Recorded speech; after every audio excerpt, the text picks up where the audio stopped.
Le grand forum du patrimoine, les trophées édition 2026. On est ravis d'accueillir Aurélien Alexis. Aurélien, bonjour. Bonjour. Vous êtes fondateur d'Hastings Patrimoine. Vous nous venez de Caen et vous êtes donc lauréat dans la région Grand Ouest.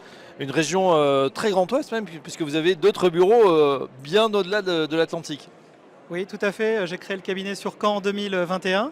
On va fêter nos 5 ans cette année. Et on vient d'ouvrir un bureau en Guadeloupe à Pointe-à-Pitre.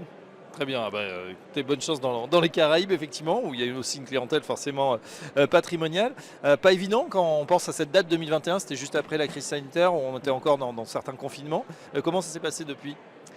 Effectivement, un moment compliqué, mais en même temps un moment qui était plutôt une source d'opportunité pour les conseillers en gestion de patrimoine, puisqu'il y avait besoin de conseils, il y a besoin d'accompagnement, et c'est en plus le positionnement de l'entreprise. On est très centré sur l'accompagnement des personnes dans la durée.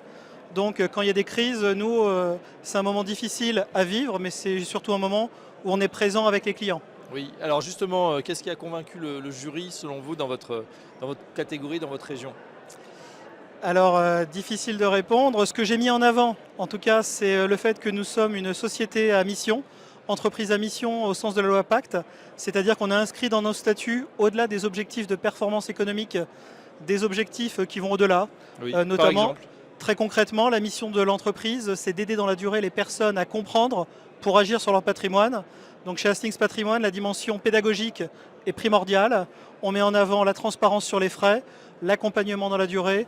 On veut que le client soit acteur de sa gestion, comprenne ce qu'il fait pour pouvoir prendre des décisions éclairées avec nous. D'accord. C'est intéressant, Aurélien, parce que c'est vrai qu'on dit souvent que les Français manquent d'éducation financière notamment. Qu'est-ce que vous en pensez ? Comment on peut améliorer ça ?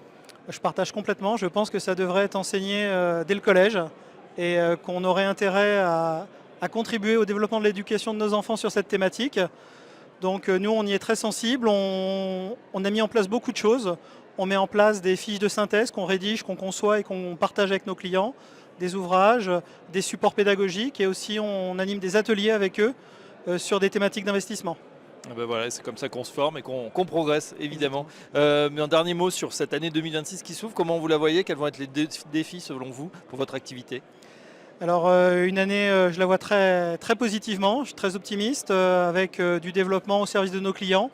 Donc, un gros défi pour continuer à maintenir un niveau élevé de service à la clientèle. Également, un grand défi pour continuer à investir sur l'humain et à profiter des opportunités liées à la technologie. Et puis le développement de notre bureau en Guadeloupe, qui sera également un défi pour Hastings Patrimoine. Eh bien, bon courage à vous en tout cas et à Hastings. Aurélien Alexis, merci. Je vous remercie. Je rappelle que vous êtes fondateur de Hastings Patrimoine et à très bientôt au Grand Forum À du bientôt, au Patrimoine. revoir.